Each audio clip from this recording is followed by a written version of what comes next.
जय हिंद दोस्तों, स्वागत है नई वीडियो में। तो आइए आज हम लोग फिर से एक नए टॉपिक के साथ आए हुए हैं जो कि है अकबर से संबंधित। और जितने भी स्टार मार्क किया गया है ये क्वेश्चन, ये अकबर से ये क्वेश्चन हर एग्जाम में क्वेश्चन देखने को मिलता है। जैसे कि ये क्वेश्चन उपज के बारे में, टोटल उपज में चार हम लोग को पढ़ना है, जिसमें से इस बार बिहार दरोगा मेंस में ही ये क्वेश्चन पूछ लिया गया था कि ये चारों ऑप्शन में कौन सा ऑप्शन नहीं है। तो हम लोग देखते हैं लाइन बाय लाइन। और जितने भी स्टार मार्क किया गया है ये सब किसी न किसी एग्जाम में पूछा गया है। और ये मुगल काल का सबसे इंपॉर्टेंट टॉपिक है अकबर, क्योंकि यहाँ से क्वेश्चन बनता ही बनता है। क्योंकि आपको पता है कि सबसे ज्यादा शासनकाल अकबर नहीं किया था, तो अकबर से क्वेश्चन बनता है और हर एग्जाम में पूछा जाता है। तो मैंने यहाँ पे सारा का सारा क्वेश्चन ले लिया है जो जो एग्जाम में पूछा गया। और आने वाले जो भी एग्जाम होने वाला है बिहार दरोगा का, जो नया वैकेंसी आने वाला है आप लोगों ने सुना होगा, उसके लिए बहुत इंपॉर्टेंट है। और अभी जो बीपीएससी का एग्जाम होगा 30 तारीख को, उसके लिए भी ये बहुत इंपॉर्टेंट है। और ये जो चैनल है पूरा डेडिकेटेड है सिर्फ और सिर्फ बिहार दरोगा, स्पेशली तो बिहार दरोगा के लिए डेडिकेटेड है। और क्योंकि ये जीके का सारा सवाल होता है, तो ये जितने भी एग्जाम में जीके पूछे जाते हैं तो यहाँ से क्वेश्चन आपको देखने को हर एग्जाम में मिलेगा ही मिलेगा। तो ऐसा नहीं है कि सिर्फ बिहार दरोगा का है तो सिर्फ उसी के लिए पढ़ें, लेकिन हाँ जो डेडिकेटेड टॉपिक है बिहार दरोगा का वो सिर्फ बस हम लोग यहाँ लेते हैं। जैसा कि मैंने अपने प्रीवियस वीडियो में सारा का सारा वीडियो कवर कर चुका है। अगर नहीं देखा आप लोग जाकर देख सकते हैं, क्योंकि ये जो सीरीज चल रहा है, जितने भी एग्जाम में अभी तक बिहार दरोगा में जिस जिस टॉपिक से क्वेश्चन पूछे गए हैं वही टॉपिक बस यहाँ लिया जा रहा है। और ये हमारा जो टॉपिक है ये 28th टॉपिक है। अभी तक मैंने 27 टॉपिक कवर कर चुका है अपने प्रीवियस वीडियो में। तो आप लोगों ने नहीं देखा तो जाके देख सकते हैं, क्योंकि वहाँ से आपको क्वेश्चन देखने को मिलेगा ही 100%। और ये मैं गारंटी दे रहा हूँ आपको। वो अगर ये पूरा का पूरा टॉपिक जो हम लोग जो ला रहे हैं उसको आप देखते चलिएगा तो यकीन मानिए 100 क्वेश्चन में आपसे 30 से 35 क्वेश्चन आपको इसी मेरे वीडियो से देखने को मिलेगा। ये मेरा गारंटी है। अगर ना विश्वास हो तो आप एग्जाम के बाद हमसे मिलिएगा, तब हमको बोलिएगा, क्योंकि मैंने खुद बहुत सारा एग्जाम फेस किया है, मैंने निकाला भी है। तो इसीलिए उस आधार पर, उस अनुभव के आधार पर मैं आपको ये बात शेयर कर रहा हूँ कि जो मैं टॉपिक ला रहा हूँ बस आप उसको देखिए। और यहाँ पे बस यहाँ पे हम पढ़ाते नहीं है, यहाँ पे हम क्वेश्चन को कैसे डील करना है, किस तरीके से क्वेश्चन को एग्जाम में डील किया जाता है, किस तरीके से एग्जाम में क्वेश्चन को हमको ऑप्शन को एलिमिनेट करते हैं, बस वो सब यहाँ पे हम आपको बताते हैं। क्योंकि आप जहाँ से आप पढ़ रहे होंगे बहुत सारे टीचर ऐसे हैं जहाँ से आप पढ़ भी रहे होंगे, तो वहाँ से पढ़ते रहिए। लेकिन यहाँ पर हम बस क्या बताते हैं कि कौन कौन सा क्वेश्चन एग्जाम में आता है और क्वेश्चन कैसे पूछा जाता है, वो यहाँ पर हम बस बताने का काम करते हैं। तो आप लोग जहाँ से पढ़ रहे हैं वहाँ तो पढ़ते ही होंगे, अकबर के बारे में आप लोगों ने पढ़ा ही होगा। लेकिन यहाँ से आप कुछ अंदर का क्वेश्चन है जो कि एग्जाम में पूछा है, ये ठीक है, जितना भी है ये सारा एग्जाम में पूछा है। तो हम लोग यहाँ पे बस वही टॉपिक देखते हैं जो कि एग्जाम रिलेटेड इंपॉर्टेंट है। और जो कॉन्सेप्ट वाला है जहाँ से आप पढ़ रहे होंगे वहाँ से तो आपका कॉन्सेप्ट क्लियर हो ही रहा होगा। और यहाँ पे हम लोग सिर्फ और सिर्फ क्वेश्चन को डील करेंगे, जैसा कि मैंने अपने सारे प्रीवियस वीडियो में ये वीडियो सारा बात ये कहा है। तो चलिए हम लोग बिना किसी देरी की स्टार्ट करते हैं हमारा आज का टॉपिक जो कि अकबर। तो सबसे पहले कुछ इसकी पृष्ठ भूमि के बारे में जान लेते हैं, हमारे इसके पीछे के अकबर से पहले के इतिहास के बारे में। कि आपको पता है कि अकबर के पिताजी के कौन थे? हुमायूं थे, ठीक है। और उनकी माता का नाम क्या था? हमीदा बानो बेगम। तो हुमायूं क्या था कि जब बाबर का मृत्यु हो गया 1530 में, तो हुमायूं गद्दी पे बैठा। और हुमायूं के बाबर के चार बेटे थे, कमरान, अस्करी, हिंदाल और हुमायूं। तो बाबर क्या किया कि सबको जब वो मरा तो सबको एक एक क्षेत्र दे दिया। तो हुमायूं के हिस्से में दिल्ली आया। तो दिल्ली जब आया तो जब वो दिल्ली का शासन कर रहा था तो आपको पता है कि शेर शाह सूरी एक बहुत महान शासक थे हमारे बिहार के। तो उन्होंने क्या किया कि हुमायूं को बाहर खदेड़ दिया 1540 में। मतलब भारत से भगा के कहाँ भेज दिया? ईरान के साइड वो लोग भाग के चले गए। लेकिन उसी बीच में क्या हुआ कि हुमायूं की बीवी प्रेग्नेंट हो गई थी। तो उसी में जन्म कौन लेता है? अकबर, जो कि उनका माँ का नाम था हमीदा बानो बेगम।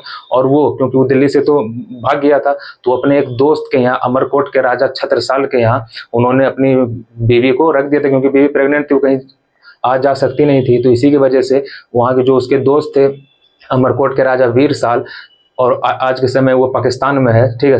सिंध में अमरकोट एक जगह है जो आज के समय पाकिस्तान का हिस्सा है। तो उस समय क्या हुआ कि 1542 में अकबर का जन्म हुआ। तो कहाँ पे जन्म हुआ? तो राजा अमरकोट के दुर्ग, मतलब जो किला होता है उसी के अंदर अकबर जन्म लिया था। वो वर्तमान भारत में जन्म नहीं लिया है, वो जो उस समय का भारत था, पाकिस्तान, मतलब उस समय का जो सिंध था वहां पे जन्म लिया था। तो ये पूछेगा आपसे जन्म, तो अकबर का जन्म हुआ कब था? तो 15 अक्टूबर 1942 को हुआ था। तो ये आपको ध्यान रखना है, 15 अक्टूबर 1942 को, 1542 को कहाँ पे? राजा छत्रसाल के घर में, ठीक है। और अभी कहाँ है ये क्षेत्र? सिंध में है। तो ये क्वेश्चन आपको पूछता है। फिर पूछेगा कि इनकी माता का नाम क्या था? तो हमीदा बानो बेगम।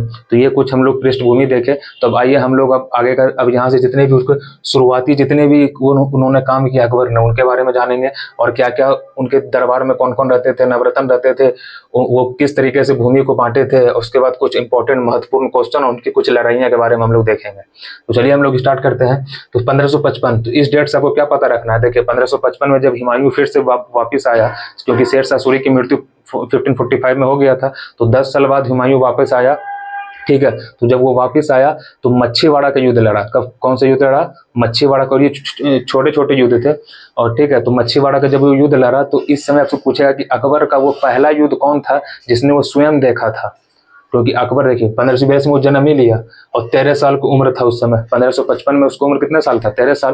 तो 13 साल की उम्र में ही अकबर ने एक युद्ध देखा, जो कि उनके पिताजी लड़ रहे थे, मच्छीवाड़ा का युद्ध। तो 1555 में कौन सा युद्ध हुआ था? मच्छीवाड़ा का युद्ध। तो पूछेगा कि अकबर का ऐसा कौन सा पहला युद्ध था जिन्होंने पहली बार वो युद्ध को देखा था? तो कौन सा युद्ध? मच्छीवाड़ा का युद्ध। तो 1555 में कौन सा युद्ध हुआ था? मच्छीवाड़ा का युद्ध। तो अकबर ने इसे स्वयं देखा था, क्योंकि अकबर अपने पिताजी के साथ था, और पिताजी जब वो लड़ रहे थे तो वो स्वयं अपने आंखों से देख रहा था। तो ये पूछेगा कि पहला युद्ध कौन था अकबर के समय का? तो 1555 का मच्छीवाड़ा का युद्ध। अब क्या हुआ, जब हुमायूं जब 1555 मच्छीवाड़ा का युद्ध जीता, फिर 1555 में सरहिंद का युद्ध भी जीत गया, तो क्या हुआ कि वो बस 1 साल ही शासन कर पाया। क्यों? क्योंकि 1556 में उसकी मृत्यु हो गई थी दिल्ली में वो कैसे मृत्यु हो गई थी? सीढ़ी से गिर के मृत्यु हो गई थी। दीनपना एक वहाँ पर एक वो अपना एक लाइब्रेरी था दीनपना, तो वहाँ पर वो रात में 12 बजे किताब पढ़ रहा था। किताब पढ़ते पढ़ते रात में क्या हुआ कि फिसल के सीढ़ी से गिर गया, और उस समय का सीढ़ी आपको पता है कि लंबा लंबा सीढ़ी होता था, एकदम ऊपर से 100-150 सीढ़ी होता था। तो वहां से गिरते गिरते गिरते गिरते वो बचा ही नहीं, और उसकी मृत्यु हो गई। किसकी वजह से? सिर्फ और सिर्फ सीढ़ी के गिरने की वजह से हुमायूं मर गया था। वही किताब पढ़ते पढ़ते, किताब पढ़ रहा है, फिसल के गिर गया। तो फिर क्या हुआ, 1556 में तो हुमायूं रहा नहीं, तो आप कोई महान शासक रहा ही नहीं मुगल का। तो और उस समय अकबर का उम्र देख लीजिए, 42 में जन्म लिया और 56 में वो बनता है राजा। तो मात्र 14 साल की उम्र में ही वो राजा बन गया। लेकिन 14 साल की उम्र बन तो गया राजा, लेकिन उसका संरक्षण कौन कर रहा था? बैरम खां। क्योंकि हुमायूं का सबसे वफादार कौन था? बैरम खां। तो अकबर जो है 14 साल की उम्र से 14 से 18 साल की उम्र में, मतलब 4 साल, उसका संरक्षण बैरम खां ने किया था। बैरम खां बहुत इंपॉर्टेंट सेनापति था मुगल का, जो कि हुमायूं को बहुत सारे युद्ध लड़वाया और भारत को बहुत सारे युद्ध में उन्होंने विजय दिलाई थी। तो 14 साल की उम्र में तो अकबर राजा बन गया, लेकिन उस समय उसको कुछ आइडिया नहीं था। तो 1556 में क्या हुआ कि पानीपत का द्वितीय युद्ध हुआ, ठीक है, हेमू और अकबर के बीच में। तो ये आपको ध्यान रखना है, किन के बीच में? अकबर और हेमू के बीच में। और हेमू सबको याद रखना है कि हेमू जो है विक्रमादित्य उपाधि धारण करने वाला ये आखिरी व्यक्ति था, और ये लास्ट एक हिंदू शासक था हेमू, ठीक है। और ये 14वां आदमी था जो कि विक्रमादित्य का उपाधि धारण किया था। आपको पता है कि सबसे पहले विक्रमादित्य को उपाधि किसने धारण किया था? तो चंद्रगुप्त द्वितीय ने, तो उसके बाद हेमू ने, ठीक है। तो ये 14वां नंबर का था जो कि विक्रमादित्य का उपाधि धारण करने वाला था। और ये कौन सा युद्ध था? ये पानीपत की द्वितीय लड़ाई। और इसे हराने के बाद, हेमू को हराने के बाद क्या हुआ? अकबर राजा बन गया। अकबर क्या हुआ? राजा बन गया, और वहां से अपना शासन फिर स्टार्ट कर दिया। और उसके और उनका साथ कौन दे रहे थे? बैरम खां। तो संरक्षण पूछेगा कि आपसे कि अकबर जब बाल्यावस्था में था तो उनको 4 साल तक कौन हेल्प किया? तो बैरम खां ने हेल्प किया। कब से कब तक? तो 1556 से लेके 1560 तक बैरम खां ने उनका हेल्प किया था। किसने हेल्प किया था? तो बैरम खां ने हेल्प किया था। अब क्या हुआ देखिए, अब जो है बैरम खां ने तो हेल्प किया ही किया, लेकिन बैरम खां का एक बेटा था अब्दुल रहीम खान खाना, ठीक है। और इनकी एक ये थी, मतलब एक बोला जाए एक महम अनगा नाम की एक महिला थी, जो कि अकबर को बहुत, मतलब वो चाहती थी ना, जो उसका बेटा आसफ खां वो बने सेनापति। लेकिन तो फिर क्या हुआ कि जो महम अनगा थी, जो अकबर के दरबार में रहती थी, महम अनगा, वो क्या की कि बैरम खां को किसी न किसी तरीके से फंसा के अकबर के द्वारा उसको मरवा दी गुजरात में। और बैरम खां की मृत्यु कब हो गई थी? 1560 में। और इसी की वजह से तिलवाड़ा का युद्ध भी 1560 में हुआ था। तो पूछेगा, ये इंपॉर्टेंट है, तो ये इसको आपको नोट करके लिख लेना है। तो 1560 में कौन सा युद्ध हुआ था? तिलवाड़ा का युद्ध। तिलवाड़ा का युद्ध। किनके किनके बीच में? वही बैरम खान और अकबर के बीच में। सोचिए कि जो बैरम खान अकबर को बाल अवस्था में जो इसने साथ दिया, तो महामनगा नाम की एक महिला जो है बैरम खान और अकबर को लड़वा दी। और अकबर जब वो बैरम खान हार गया तो अकबर उन्होंने क्या किया, अकबर को बैरम खान को उन्होंने क्या किया, उन्होंने वो हज पे भेज दिया। जब वो हज पे जा रहे थे तो महामनगा के कुछ साथी, कुछ आदमियों ने गुजरात के रास्ते, क्योंकि उस समय जो हज पे जो रास्ता होता था गुजरात होके जाना होता था, ठीक है। तो गुजरात जब वो पहुंचा बैरम खान, तो उसी समय महामनगा के जो भी लोग थे उन्होंने क्या किया, बैरम खान को मार दिया और बैरम खान की 1560 में मृत्यु हो गई थी। अब क्या हुआ, 1560 में जब बैरम खान की मृत्यु हो गई थी तो 1560 से लेकर 1562 तक, कब तक, 60 से 62 तक, 1560 से 62 तक क्या हुआ, देखिए जैसे ये मैंने बताया। देखिए 1560 मैंने लिखा ना यहाँ पे, तो तिलवारा का युद्ध हुआ था, ये ध्यान रखना जो कि मैंने बता दिया। बैरम खान उसमें मृत्यु, बैरम खान को क्या किया गया, बैरम खान हारा और उसको हज पे भेज दिया गया। फिर जब बैरम खान चला गया तो फिर ये महामनगा के बात माने लगे, क्योंकि उस समय वो बच्चा था तो उस समय उसको ध्यान था ही नहीं क्या सही है क्या गलत है, तो जो बड़े बोलते थे वही उसको मानता था। लेकिन अब 60 के में क्या हुआ कि अब अकबर 18 साल का हो गया, 18 से और 2 साल इसमें तो 20 साल का अकबर हो गया है। तो ये महामनगा के बीच, महामनगा का बात मानता था और महामनगा के अंदर ही वो जो भी महामनगा बोलती थी वो करता था। लेकिन जब 1562 में जोधा भाई का जब शादी हुआ तो महामनगा का पर्दाफाश किसने किया, जोधा भाई ने। और महामनगा को, और अकबर भी समझ गया कि हाँ जो महामनगा है इसी के कारण बैरम खां को मैंने ये किया, अपने इतना वफादार साथी को किया। और उसके बेटा था आसफ खां की वजह से ये सब ये महामनगा कर रहे थे। और वो क्या किया अकबर, तो 1562 में आसफ खां को छत पर से उठा के फेंक दिया, उसको जान से मार दिया। उसी में महामनगा टेंशन में आ गई, तो महामनगा से फिर पूछेगा कि आपसे, तो महामनगा फिर उनके लाइफ से चली गई। तो पूछेगा कि 1560 से लेकर 62 तक के इस शासनकाल को कौन सा शासनकाल कहते हैं पेटीकोट शासनकाल। कौन सा, पेटीकोट शासनकाल या हरम दल का शासन। हरम किसको बोलते हैं, जहां पर जो लोग महिलाओं का बात माने या महिलाओं के संरक्षण जिस पे हो उसको हरम बोला जाता है फारसी भाषा में। तो पूछेगा कि 1560 से 62 के शासनकाल को कौन सा शासनकाल कहते हैं, तो पेटीकोट का शासनकाल और हरम दल का शासनकाल। तो ये आपको ध्यान रखना है इससे। फिर आएगा 1562 से पूछेगा, तो 1562 में तो पूछेगा हरम दल कब समाप्त हो गया, तो 1562 में ही जोधा भाई के साथ अकबर का शादी हुआ था। 1562 में ही दास प्रथा का अंत हुआ था। तो ये आपको ध्यान रखना है, अगर वो कुछ ध्यान नहीं भी रहे तो आपको 1562 से क्या याद रखना है, दास प्रथा का अंत। तो ये इंपॉर्टेंट है, दास प्रथा का अंत। तो देखिए पूछेगा कि दास प्रथा का अंत अकबर ने कब किया, तो 1562 में। कब किया, 1562 में, ठीक है। तो वही था। और 1562 में क्या किया, हरम दल से मुक्ति, ये भी पूछता है। हरम दल से मुक्ति कब मिली अकबर को, वही महामनगा से मुक्ति कब मिली अकबर को, 1562 में। फिर 1563 में, क्योंकि जोधा भाई से जब इनका ब्याह हो गया था, तब को पता है कि जोधा भाई को हरका भाई बोला जाता है। राजा भारमल की बेटी थी वो, अब जब हम लड़ाइयाँ पढ़ेंगे तब जानेंगे। राजा भारमल की बेटी थी, तो उनसे जब विवाह हो गया तो उन्होंने ही उनको बहुत सारा अच्छे सुझाव दिए कि आप ये कीजिए ताकि हमारा जो है हमारा समाज और अच्छे तरीके से बेहतर हो सके। तो उन्होंने क्या किया कि तीर्थ यात्रा उस समय कर लगाया जाता था। जो भी लोग तीर्थ यात्रा पे जाते थे हज करने, चाहे कोई भी हिंदू धर्म के लोग कहीं भी तीर्थ यात्रा पर जाते थे तो उस समय कर लिया जाता था। तो उन्होंने क्या किया कि 1563 में जोधा भाई के कहने पे ही जजिया कर और तीर्थ यात्रा कर दोनों को समाप्त कर दिया। क्योंकि जजिया कर, आपको पता है कि जजिया कर मोहम्मद बिन कासिम सबसे पहले लगाया था। और उसके बाद जजिया कर में क्या था कि जितने भी गैर मुसलमान थे, मतलब हिंदुओं से ये लिया जाता था, ना कि मुस्लिमों से। तो जोधा बाई हिंदू थी, तो जोधा बाई ने अकबर को समझाया कि ये गलत चीज है, आप इसको बंद कर दीजिए। तो जजिया कर को अकबर ने समाप्त कर दिया था कब, 1564 में। और 1563 में तीर्थ यात्रा कर। तो ये सब इंपॉर्टेंट है। तो तीर्थ यात्रा कर कब समाप्त किया, 1563 में। और 1564 में कौन सा क्या समाप्त किया, जजिया कर। जजिया कर ये गैर मुसलमानों से, मतलब हिंदुओं से लिया जाता था। और इसमें 5 लोगों को मुक्त किया गया था। आपको पता है कि जजिया कर से आपको 3-4 क्वेश्चन याद रखना है कि सबसे पहले कौन लगाया, मोहम्मद बिन कासिम।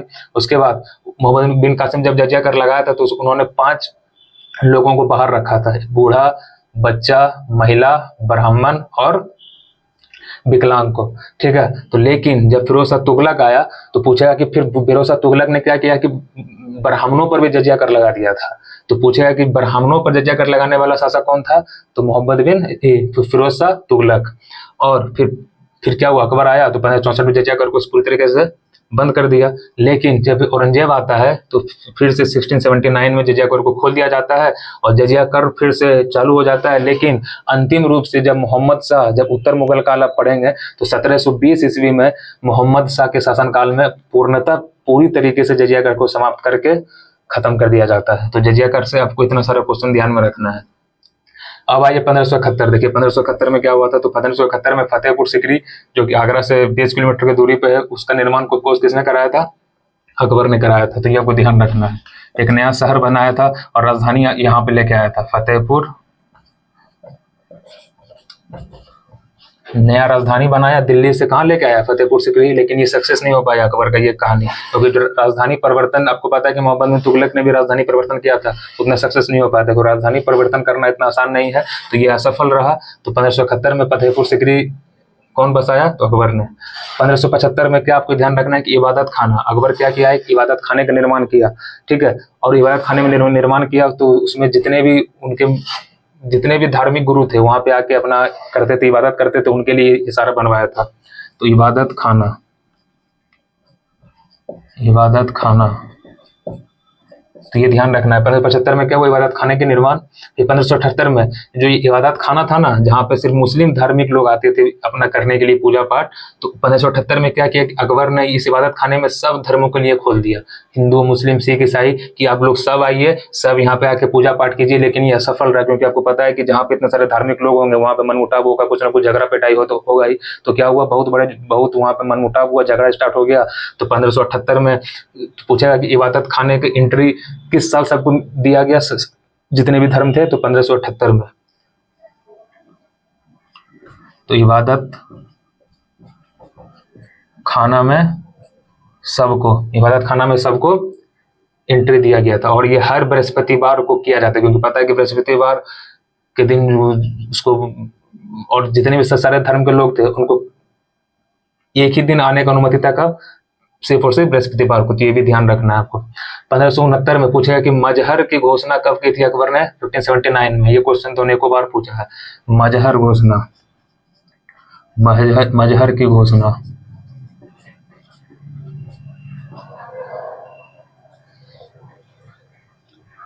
फिर 1582 से क्या पूछेगा कि दीन इलाही, अकबर एक नया धर्म चलाना चाह रहा था, दीन इलाही, जो कि असफल रहा। आपको पता है कि मोहम्मद में अलाउद्दीन खिलजी भी एक धर्म चलाना चाह रहा था अपना, लेकिन वो भी असफल रहा, क्योंकि धर्म चलाना इतना कोई आसान चीज नहीं है। तो 1582 में अकबर ने क्या चालू किया? दीन इलाही। तो ये भी पूछेगा एग्जाम में, दीन जितना भी है सारा का सारा इंपॉर्टेंट क्वेश्चन है। फिर 1583 में क्या चालू किया? इलाही संबंध। तो ये कुछ अकबर के शुरुआती के चीज थे जिन्होंने वो अपने शासनकाल में ये सब चीजें की, जो कि जनता को, मतलब जो भी जनता को हर चीज, उन्होंने बहुत सारे कर हटाया, बहुत सारे धार्मिक चीजों के लिए उन्होंने काम किया, राजधानी बनाया। तो ये सब कुछ उनके महत्वपूर्ण चीजें थे जो हमको याद रखना है, और ये एग्जाम में पूछता है। फिर पूछेगा, ये छूट गया, गुरु। देखिए अकबर जो था, अकबर के गुरु कौन थे? तो अब्दुल लतीफ।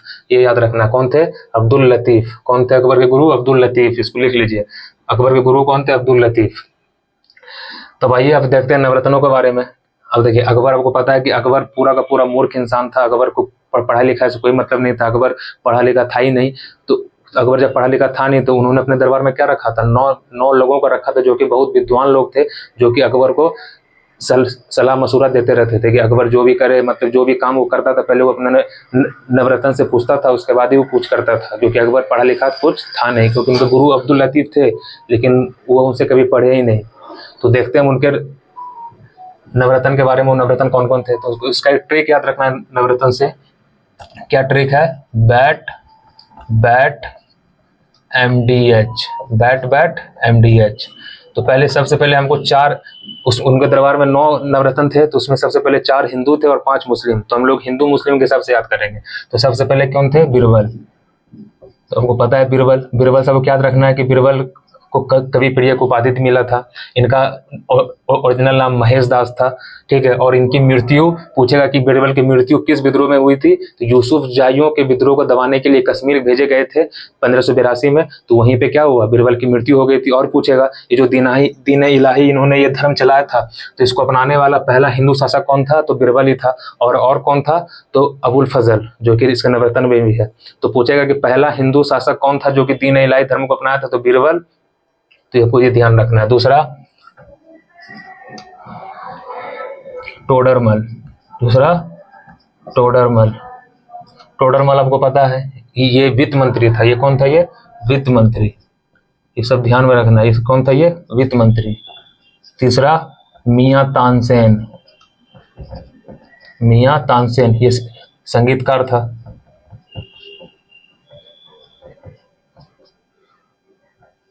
फिर अबुल फजल, अबुल फजल से आपको दो चीज याद रखना है कि अकबरनामा इन्होंने लिखा है, और आईने अकबरी, अकबरनामा और आईने अकबरी अबुल फजल ने लिखा है। पांचवा बीरबल हो गया, टोडरमल हो गया, मियां तानसेन हो गया, अबुल फजल हो गया। फिर मुल्ला दो प्याजा, फिर अब्दुल रहीम खाने खाना, अब्दुल रहीम खाने खाना। ये पता है कि आपको ये किसका बेटा था, ये बैरम खान का बेटा था। और ये खाने खाना को उपाधि किसको, ये कब दिया गया था, जब ये एक राजा था मुजफ्फर शाह तृतीय, जब उसको हरा के 1582 में जब आया था, तो अकबर ने इसे खाने खाना की उपाधि दी थी। फिर क्या, और क्या याद रखना है हमको, फिर है हकीम हुकाम, हकीम हुकाम। ये कौन था, बावर्ची था। ये बावर्ची था अकबर के दरबार में, बहुत ही मस्त खाना बनाता था। अकबर को एकदम खुश किया रहता था, खाना बना के एकदम जो बोलता था अकबर वो हाजिर कर देता था, मतलब सैफ उस समय का। तो बीरबल हो गया, टोडरमल हो गया, मियां तानसेन हो गया। फिर कौन थे, भगवान दास। फिर कौन थे, भगवान दास, भगवान दास।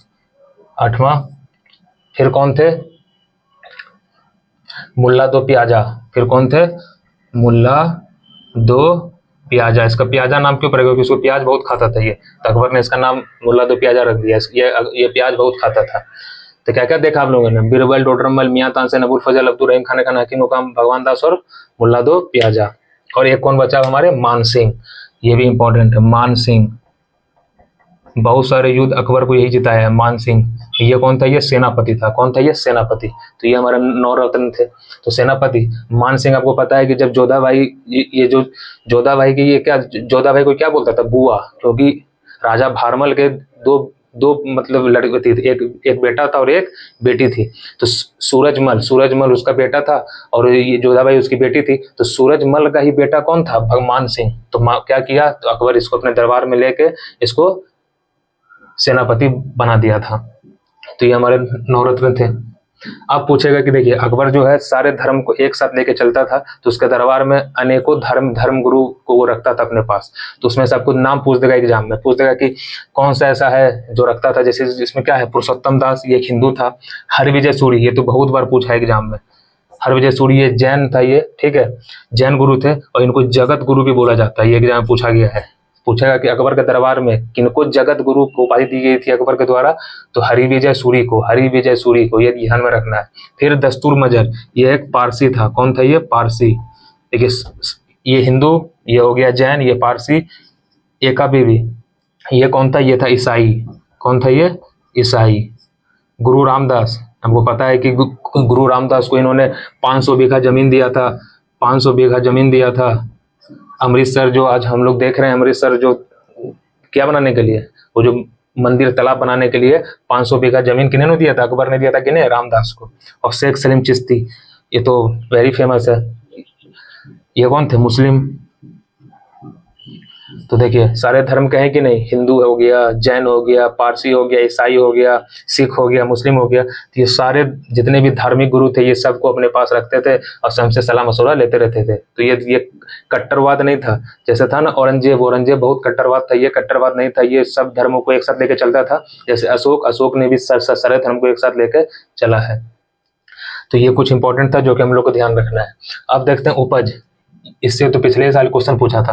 तो देखिए उपज के हिसाब से अकबर ने भूमि को 4 हिस्सों में बांटा था। सबसे पहले कौन सा हिस्सा, पोलज, कौन सा हिस्सा? पोलज। पोलज का मतलब क्या है कि वैसा भूमि जो हर साल हमको अच्छा उपज दे, उसको बोला जाता है पोलज। जैसे कि उस समय का क्षेत्र कौन सा था? बिहार, यूपी, उत्तराखंड, पंजाब, ये सब उस समय के क्षेत्र को क्या बोला जाता था? पोलज जमीन। कौन सा जमीन? पोलज। क्योंकि वो सबकी जमीन क्या थी? एकदम उपजाऊ जमीन थी। दूसरा क्या था? परती। दूसरा क्या था? परती। परती का मतलब क्या है कि एक साल जो भूमि है वो एक साल अनाज दे रही है, अगले साल अनाज दे ही नहीं रही है अच्छे से। एक साल दे रही है, अगले साल अनाज दे नहीं रही थी, तो उस कैटेगरी वाले भूमि को क्या बोलते हैं? परती भूमि। कौन सा भूमि? परती भूमि। तीसरा कौन सा था? चाचर। चाचर का मतलब क्या है कि जो हर 4 साल में अनाज दे रहा है, मतलब ऐसा जमीन, मतलब 4 साल तक जहाँ अनाज हो ही नहीं रहा है और 4 साल के बाद फिर से अच्छा अनाज हो रहा है, फिर 4 साल नहीं हो रहा है, फिर अच्छा अनाज हो रहा है। ये सब जितना भी थे ना, राजस्थान, वहाँ उस क्षेत्र को इसे बोला था। फिर और लास्ट कौन था? बंजर, जो कुछ देता ही नहीं था। जैसे राजस्थान में तो ये दोनों मुख्यतः हम लोग को राजस्थान में देखने को मिलता था, चाचर और बंजर भूमि। और ये पोलस तो बहुत उपजाऊ जमीन था, परती हर एक साल में देने वाला। चाचर, देखिए नाम में ये चाचर, तो हर 4 साल में देने वाला। और बंजर, ये तो बंजर ही रहता था, मतलब उतना उपजाऊ था ही नहीं। तो यही एग्जाम में पूछा था कि इसमें से बताइए कि चारों में से दे दिया था इसमें से 3 नाम और उसमें एक नाम हटा दिया गया था। तो यही एग्जाम में पूछा गया था बिहार दरोगा मेंस में, जो इस बार 2213 में हुआ है। तो पोलज, परती, चाचर, बंजर, इसको हमको ध्यान में रखना है, बहुत इंपॉर्टेंट है, बहुत इंपॉर्टेंट है। अब आइए हम लोग देखते हैं अब कुछ कुछ और भी अन्य चीजें जो कि एग्जाम में पूछा गया है। तो सबसे पहले पूछा गया कि मुगल काल में सोने का सबसे बड़े सिक्के को क्या बोला जाता था? तो संसव। ये खड़े क्वेश्चन पूछता है, ये सब खड़े खड़े क्वेश्चन है। अब कवि प्रिय किनको बोलते हैं? बीरबल को। ये सब आपको ध्यान में रखना है, जो भी समझाने वाला तो मैंने आपको समझा दिया, अब बाकी ये सब आपको याद रखना है। देखिए आईने दहसाला, आईने दहसाला टोडरमल ने 1582 में चालू किया था। कौन? टोडरमल। टोडरमल, ये भूमि से संबंधित था।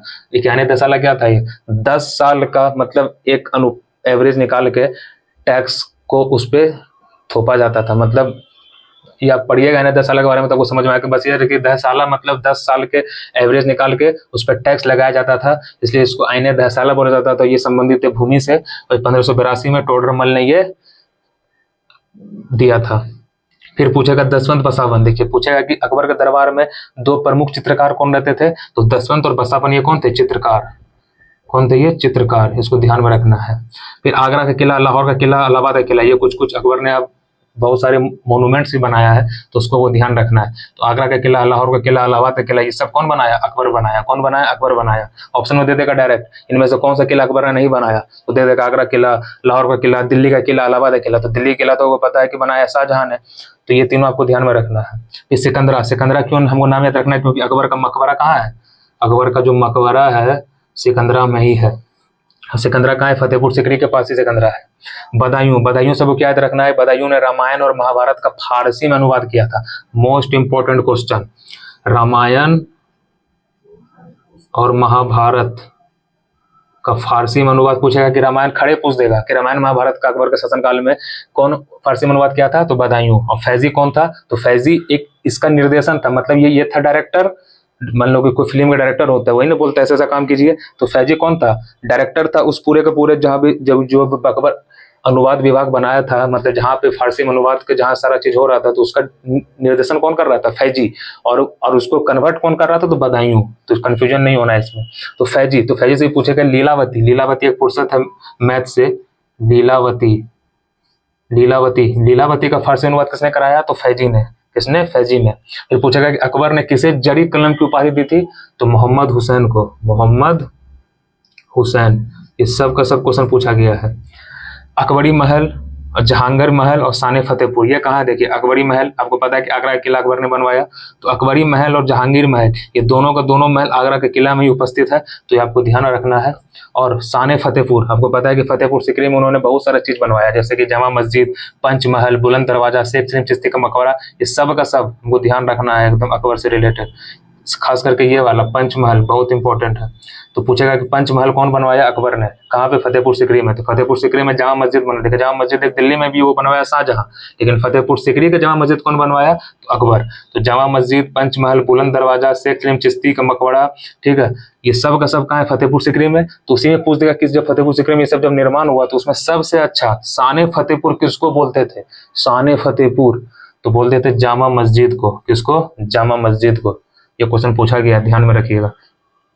फिर आइए, फिर पूछेगा कि पहला अंग्रेज अधिकारी कौन था जो कि अकबर के दरबार में आया था? तो रॉबर्ट फिंच। कौन था? फिंच। फिर अकबर के उस समय के शासनकाल में 1542 से लेकर 1605 तक अकबर टोटल कितने सूबे को अपने अंतर्गत ले आया था? तो 15 सूबे मतलब राज्य, तो 15 राज्य का वो मालिक था।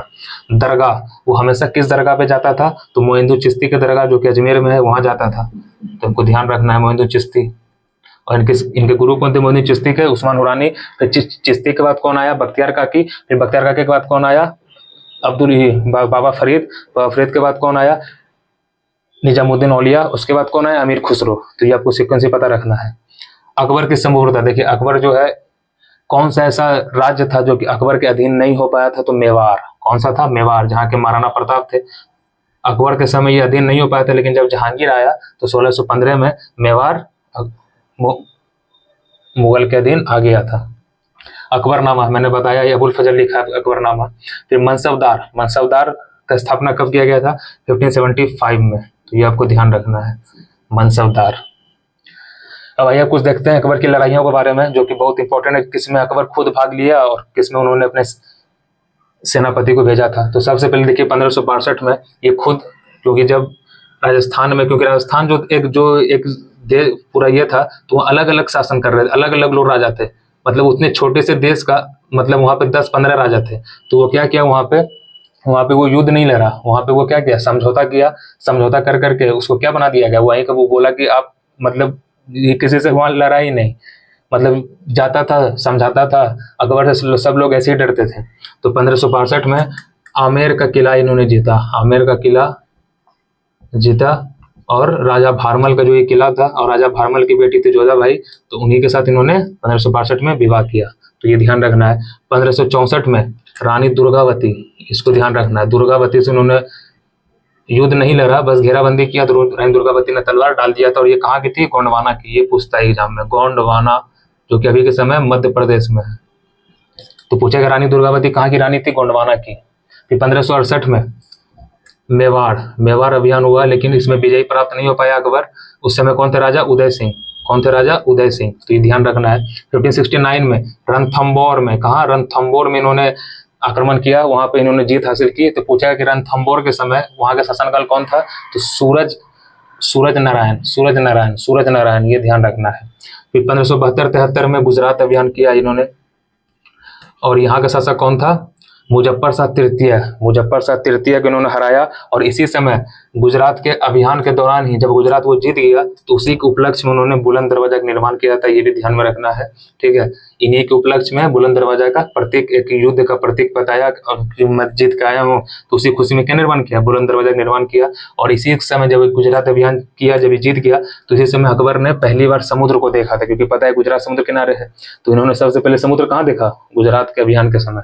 ये भी पूछता है। 1576 में हल्दी घाटी का युद्ध, वेरी फेमस हल्दी घाटी, महाराणा प्रताप।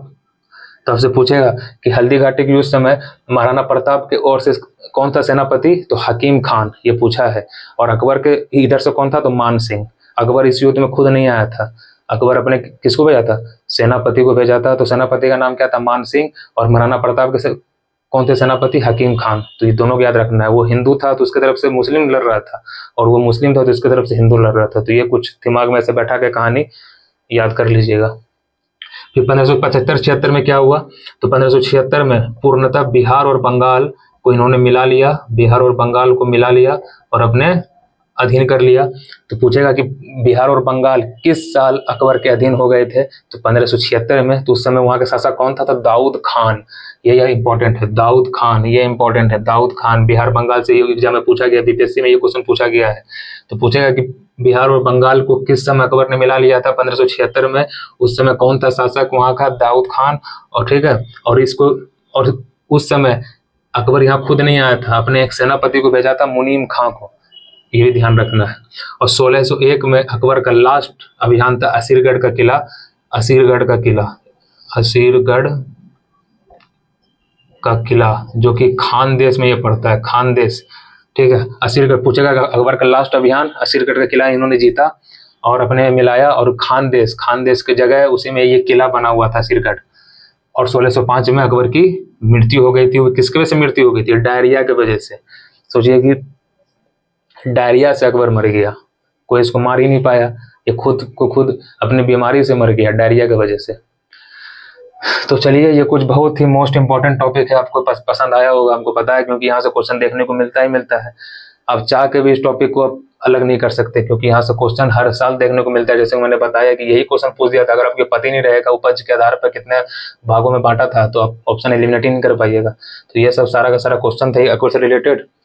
तो चलिए, आपको पसंद आया है तो उसको लिखना है तो लिख सकते हैं, स्क्रीनशॉट लेना तो स्क्रीनशॉट ले सकते हैं। तो चलिए, मेहनत करते रहिए ऐसे ही, क्योंकि वैकेंसी आने वाला है, ज़्यादा टाइम नहीं बचा है, वैकेंसी आ रहा है। और अपना तैयारी अपना तेज़ी कीजिए और अच्छे तरीके से कीजिए। और आपको ये वीडियो पसंद आया तो एक लाइक कीजिए, ताकि हमको लगे कि हमको वीडियो अच्छा लग रहा है, ताकि और अगले नेक्स्ट टॉपिक फिर से एग्जाम रिलेटेड वीडियो ला सकें। तो चलिए, अब मिलते हैं नेक्स्ट टॉपिक के साथ, तब तक के लिए जय हिंद।